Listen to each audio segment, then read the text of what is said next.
J'appelle maintenant Liliane Dupuis, SP Clermont-Auvergne, Master MEF second degré, donc un KPLP en lettres, histoire, géographie. Le sujet, l'imagerie mentale dans la compréhension en lecture et le plaisir de lire. Elle a été dirigée par Josiane Morel. C'est cela aussi. Ce micro-là? Ah non, moi je vais au pupitre, je suis la première et bon, je vais innover, visiblement. Il faut dire top départ. Vous m'entendez? Parfait. Top départ. Mesdames et messieurs, les membres du jury et l'assistance, bonjour. En tant que professeur stagiaire, cette année, je me suis retrouvée seule face à une classe. Et j'étais terrorisée. Vous connaissez la musique, les sueurs froides, les mains qui tremblent, la gorge sèche, exactement comme aujourd'hui. Mais ce que je ne savais pas, c'est que je n'étais pas la seule dans cet état. À l'idée d'entrer en classe de français, mes élèves avaient aussi peur que moi. Et pire encore quand je leur ai proposé un texte à étudier. Pourquoi cette crainte de la lecture? J'ai posé cette question à mes élèves de seconde professionnelle et ils furent unanimes. Madame, j'aime pas le français. Madame, c'est trop dur. Madame, les textes sont trop compliqués. Comment faire tomber ces barrières et améliorer l'interprétation et la compréhension en lecture, tout en améliorant le plaisir de lire? Et puis soyons francs, qui n'aimerait pas voir ses élèves heureux d'entrer en classe? Ainsi, j'ai mobilisé mes compétences en sciences cognitives. Je me suis dit, si les élèves ne comprennent pas ce qu'ils lisent, il serait peut-être intéressant de mettre en place quelque chose qui permettrait de les aider à améliorer leur lecture. Ainsi, c'est là que l'imagerie mentale a fait son apparition. Les élèves sont dans le bain des images tous les jours, les jeux vidéo, la télévision, les publicités, ce genre de choses.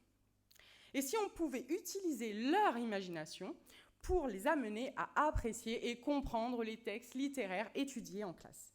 Finalement, pratiquer l'imagerie mentale, c'est quoi? C'est se faire un film dans sa tête. C'est imaginer les personnages, imaginer les décors, ressentir ses sensations.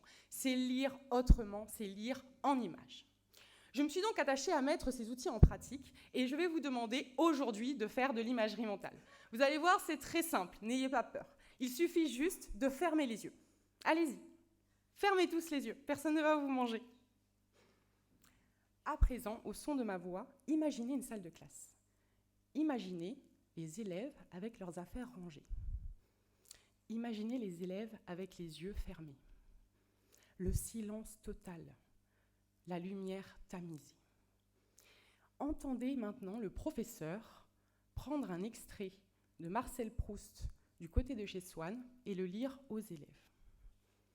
Vous voyez, les élèves étaient dans le même état que vous. Vous m'accompagnez dans ma présentation, ils accompagnaient Marcel Proust en train de tremper sa petite Madeleine dans sa tasse de thé. Ils devaient mettre des images mentales sur les sensations, sur les mots qu'ils entendaient. Ils imaginaient l'auteur, ressentaient chacune de ces sensations pendant qu'ils dégustaient le petit gâteau.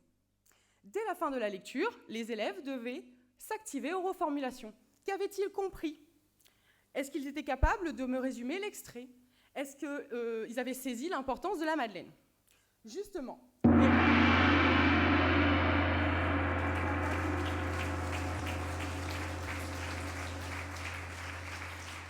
Donc il faudra imaginer la fin. Voilà, vous utilisez votre imagination, désolé.